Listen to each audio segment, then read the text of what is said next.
नमस्कार शेतकरी मित्रांनो, तुमच्यासाठी मोठी आनंदाची बातमी आली आहे। मित्रांनो, शेतकऱ्यांना छत्रपती शिवाजी महाराज शेतकरी कर्जमाफी योजनेअंतर्गत दिल्या जाणाऱ्या कर्जाबाबत एक महत्त्वपूर्ण अपडेट आली आहे। मित्रांनो, शेतकऱ्यांना पुन्हा एकदा कर्जमाफी होणार आहे। मित्रांनो, ही कर्जमाफी कोणत्या शेतकऱ्यांना होणार आहे, तसेच मित्रांनो ही कर्जमाफी कोणत्या शेतकऱ्यांच्या बँक खात्यामध्ये दिली जाणार आहे आणि मित्रांनो ही कर्जमाफी किती लाखापर्यंत होणार आहे, ही सविस्तर अपडेट जाणून घेणार आहोत। त्यासाठी नक्की व्हिडिओ शेवटपर्यंत पहा। तसेच चॅनल सबस्क्राइब केला नसेल तर चॅनल अवश्य सबस्क्राइब करा। चला जास्त वेळ घेता व्हिडिओ सुरू करूया। तर पहा मित्रांनो, राज्यातील शेतकरी हे पीक कर्ज व अन्य शेती कर्जासाठी जिल्हा मध्यवर्ती सहकारी बँका व व्यापारी बँकांवर अवलंबून असतात। या बँकांमार्फत दिल्या जाणाऱ्या पीक कर्जासाठी केंद्र व राज्य शासनातर्फे शेतकऱ्यांना व्याज सवलतीच्या योजना राबवल्या जातात। त्यामुळे शेतकऱ्यांना पीक कर्ज 0% किंवा सवलतीच्या दराने उपलब्ध करून त्यांची मुदतीची परतफेड करण्यासाठी मदत होते। तसेच मित्रांनो, सन 2012 ते 13 तसेच मित्रांनो सन 2015 ते 16 या सलग 4 वर्षात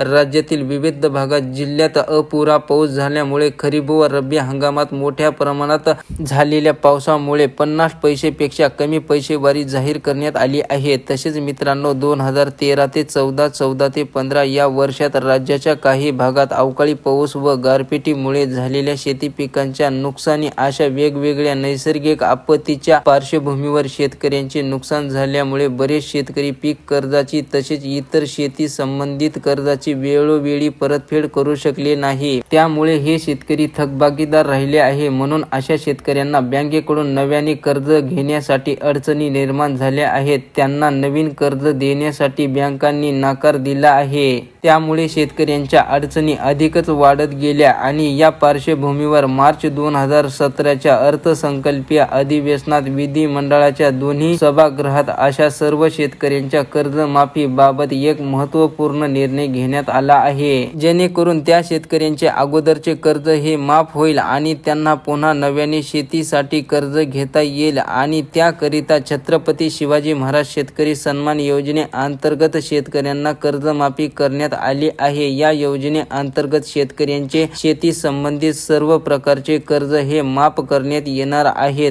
तसेच मित्रांनो 2017 मध्ये या योजनेअंतर्गत 44 लाखापेक्षा जास्त शेतकऱ्यांना 18,762 कोटी इतका कर्जमाफीचा लाभ देण्यात आला आहे। त्यानंतर बऱ्याच शेतकऱ्यांना छत्रपती शिवाजी महाराज शेतकरी सन्मान निधी योजनेअंतर्गत कर्जमाफी करण्यात आली आहे, परंतु सॉफ्टवेअरमध्ये त्रुटी निर्माण झाल्यामुळे या योजनेची साइट बंद झाली आणि 6,56,000 शेतकरी हे पात्र असून कर्जमाफीपासून वंचित राहिले आहेत। त्यांचे कर्ज माफ झाले नाही, परंतु आता जेवढे पण शेतकरी हे कर्जमाफीपासून वंचित राहिले आहेत अशा शेतकऱ्यांना नागपूर येथे नुकत्याच पार पडलेल्या हिवाळी अधिवेशनात मुख्यमंत्र्यांनी उर्वरित सर्व शेतकऱ्यांची कर्जमाफी करण्याची घोषणा केली आहे आणि लवकरच याची अंमलबजावणी केली जाणार आहे, असे सुद्धा त्यांनी विधानसभेत बोलताना स्पष्ट सांगले आहे। तर अशा प्रकारे मित्रांनो, राज्यातील छत्रपती शिवाजी महाराज शेतकरी कर्जमाफी योजनेपासून जे उर्वरित शेतकरी आहेत अशा शेतकऱ्यांची कर्जमाफी ही लवकरात लवकर केली जाणार आहे। तेव्हा मित्रांनो, छत्रपती शिवाजी महाराज शेतकरी कर्जमाफी योजनेसंदर्भातील ही छोटीशी आणि महत्त्वपूर्ण अपडेट आहे। मित्रांनो, व्हिडिओला लाईक करा, चॅनलला सबस्क्राइब केलं नसेल तर चॅनलला अवश्य सबस्क्राइब करा। धन्यवाद।